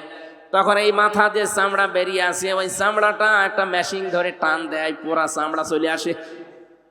আল্লাহ যে লাব্বা হাতুল্লিল বাসার দিয়েছেন, রব্বুল আলামিন বলেন মানুষের চামড়া তোলা হবে এই ঘরের ভেতরে, এর তো মাত্র হাতের তালুর চামড়া তুলেছে। জাহান্নামে শুধু এই ঘরে সাকারে ঢুকবেন, পুরা চামড়া একবারে আল্লাহ তুলে ফেলবে। রিমান্ডে এর অত্যাচার, এর চিৎকার দেখে আমারই কান্না চলে আসতো। কিয়ামতের ওই কঠিন সাকারে আল্লাহ পুরা চামড়া যখন তুলবে, বলেন তো কি চিৎকার করবে লোকটা? কে করবে? আমরাই। কারণ আমরা কে সত্যকে সত্য জানার পরে, এই যে সুম্মাদ বারা ওয়াস্তাকবারা, যারা সত্যকে সত্য জানার পরে অহংকার করে মুখ ফিরিয়ে চলে যান, হ্যাঁ ওরকম বলেই থাকে, আপনার জন্য এই শাস্তি। আর আমি দেখতে পাচ্ছি বাংলাদেশে এই শাস্তিটা বেশি হবে। কথা বলেন না কেন? এই দেশে এই শাস্তিটা বেশি হবে। চোখে আঙ্গুল দিয়ে হক পথ আপনাদের দেখিয়ে দে। আপনার যদি বিশ্বাস না হয়, এখানে যারা আলেম আছে এদেরকে জিজ্ঞাসা করেন।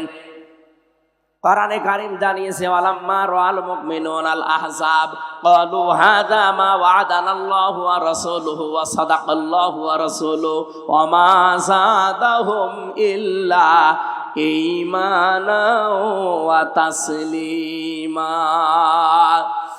সূরা আহজাব 21 নম্বর পারা 19 নম্বর পৃষ্ঠা 13 নম্বর লাইনের 22 নম্বর আয়াতে আছে। তাফসিরে যে কোনোটা দেখবেন এটা পাবেন। নবীজিকে আল্লাহ জানিয়েছেন, হে নবী, আপনি হক দল খুঁজে পান না। পৃথিবীতে হক দল ওইটা যাদেরকে দেখে অন্য আল্লাহ বিরোধী যারা তারা তেড়ে তেড়ে মারতে আসে।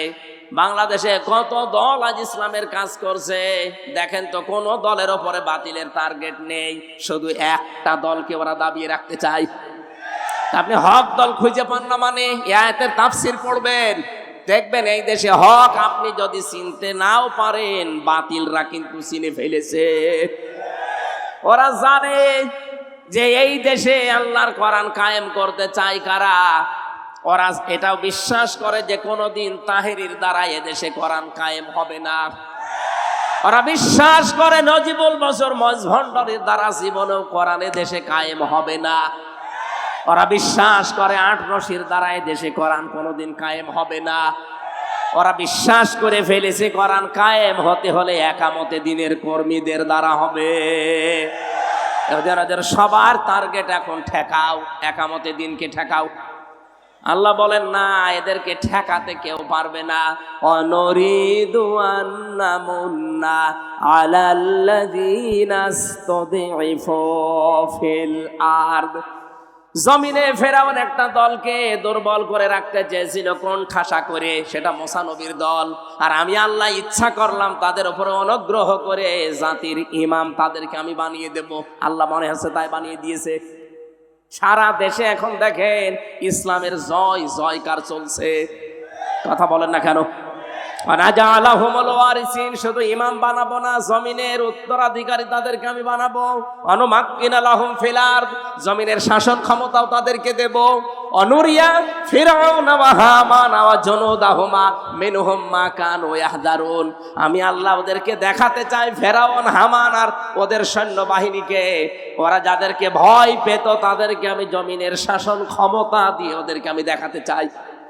এই বাংলাদেশে 54 বছরে যাদেরকে কোন ঠাসা করে রাখা হয়েছিল, যাদেরকে দুর্বল করে রাখা হয়েছিল, সূরা কসসের 5 এবং 6 নম্বর আয়াত মনে হচ্ছে আল্লাহ দেখাচ্ছেন। এই কথা বলে না কেন? এই মানুষগুলোকে আজ আল্লাহ ধরে ধরে জাতির ইমাম বানিয়ে দিচ্ছে। জাতির শুধু ইমাম না, দেশের উত্তরাধিকারী আল্লাহ বানিয়ে দিচ্ছে।